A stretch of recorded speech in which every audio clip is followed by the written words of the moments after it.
readers. My name is Monique Snyman, and I'm an editor for Booktrib.com. Today, I have the pleasure of speaking with author Bobi Conn, who will give us some insight into her latest book, Someplace Like Home. Bobi's book is one of the selections available in the Booktrib's Book Club program for March, and I'm very excited that she could find a few minutes out of a busy schedule to talk to us today. Welcome, Bobi. Thank you so much, Monique. So let's get into it. No spoilers, but what can you share about your book that we wouldn't find on the jacket cover?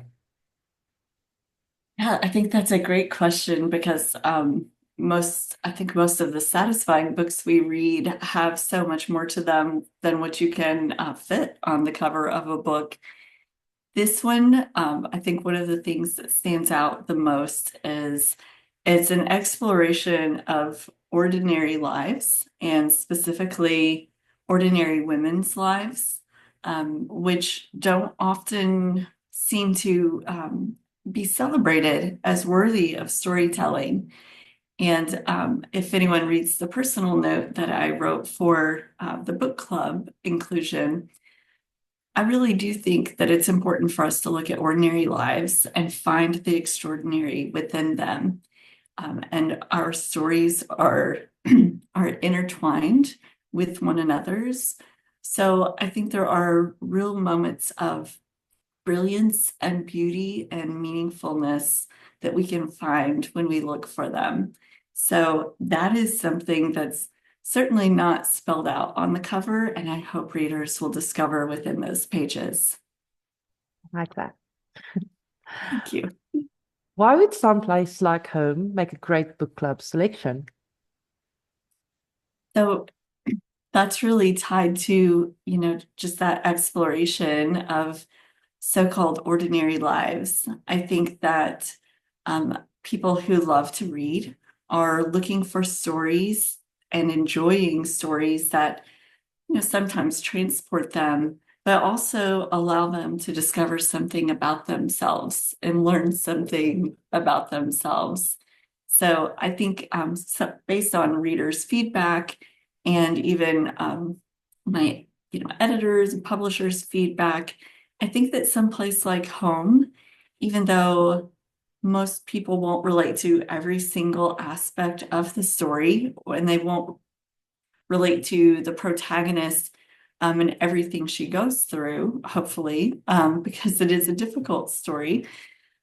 But I think a lot of people are going to find aspects of themselves within this book, and that there will be some sense of like illumination and self-discovery that they could experience.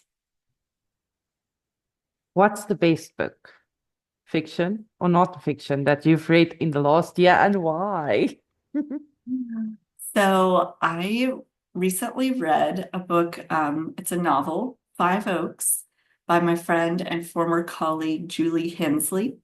It's actually coming out in May of 2025, May 27th to be precise. And it is a generational novel that I think is also going to really be well loved by book clubs and book club readers across the country. So it was completely mesmerizing, just a beautiful story. Julie has been published primarily as a poet leading up to this novel. And within the novel, you can see why she's such a celebrated and accomplished poet. And she brings that poetic language into the novel while also making it really easy to read and really immersive, makes you fall in love with the characters. So I think readers are going to love it as I did. Well, I'd love to talk to you more about books, especially yours, but I promised readers 5 minutes.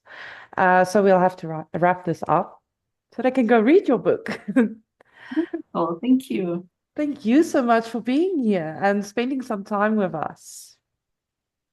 Thanks for having me.